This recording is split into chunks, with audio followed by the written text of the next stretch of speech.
So here's my printer scanner fax combo. It's an HP B210. I'm sure you have something similar or better. I think the resolution is like 600 dpi, something like that. Works pretty well.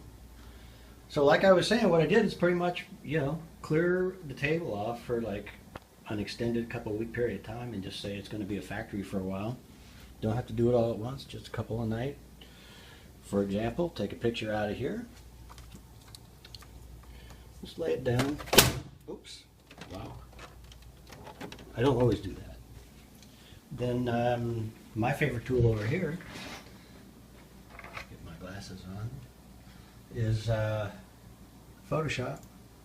Pull up Photoshop, and if you can see it, if you like to play with Photoshop, just go File, Import, Twain 32.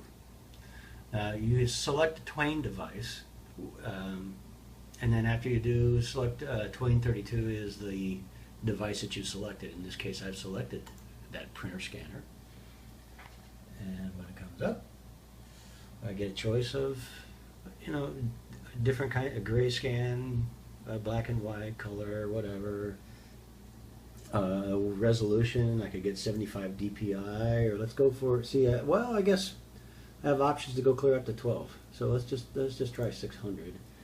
And then say, I've clicked preview scan. Scan. It doesn't always take me that long. Once I get going, all the options are set. It pops back up with the same thing. Comes up with a thumbnail of what it's got. And then this area right here, I'm sure you've been through all this with scanners. That's what it wants to scan in better definition. So I do some preliminary cropping here to say, don't bother, just scan that part of it. And then you say done.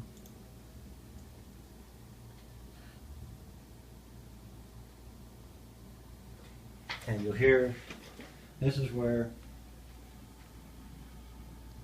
for that resolution, it's taken a while to scan it. But what I do is take the time, I go look for the next one. There's my dad and Ed and my nephew Zach. So now I got this photo. By the time that's done, you pop it. I just slam it again. I just put that one down, and I had a big bucket here of like the done pile, which really is this thing. Let's do this to show you. And there's the photo in Photoshop. And usually I'm thinking, have a good look at it, fit it on the screen. I could image, adjust some levels. I get this right here. You see it's dropped way off on the white end, so I love what this can do for old photos. If you look at that, I'm going to see if we get this in there at the same time.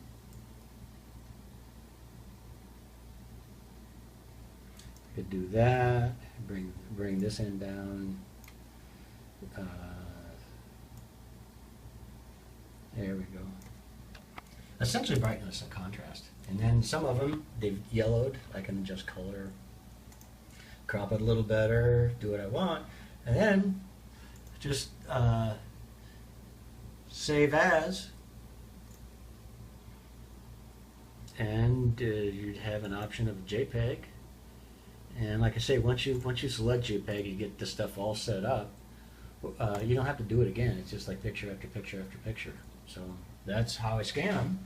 And what I typically do is put them into a folder I have just for picture frame on the computer.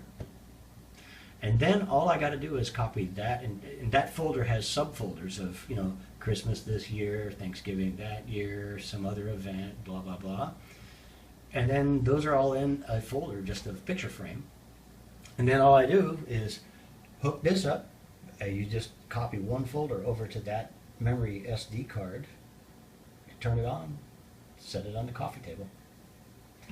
So if that is of any interest, there you go. Looking forward to seeing you and Mary perhaps on our way back. And I plan to take all this kit with me So if there's anything here that you find that is useful or you'd like to play with or try out, I'll have it on the way back. And my mom's already got one of these. If you like this one, you could take this one and play with it for a while. Like I say, eBay or Amazon probably sells like 100 different kinds of these. So this is nothing special. Just one I happen to pick. There we go. Love you guys. Talk to you later.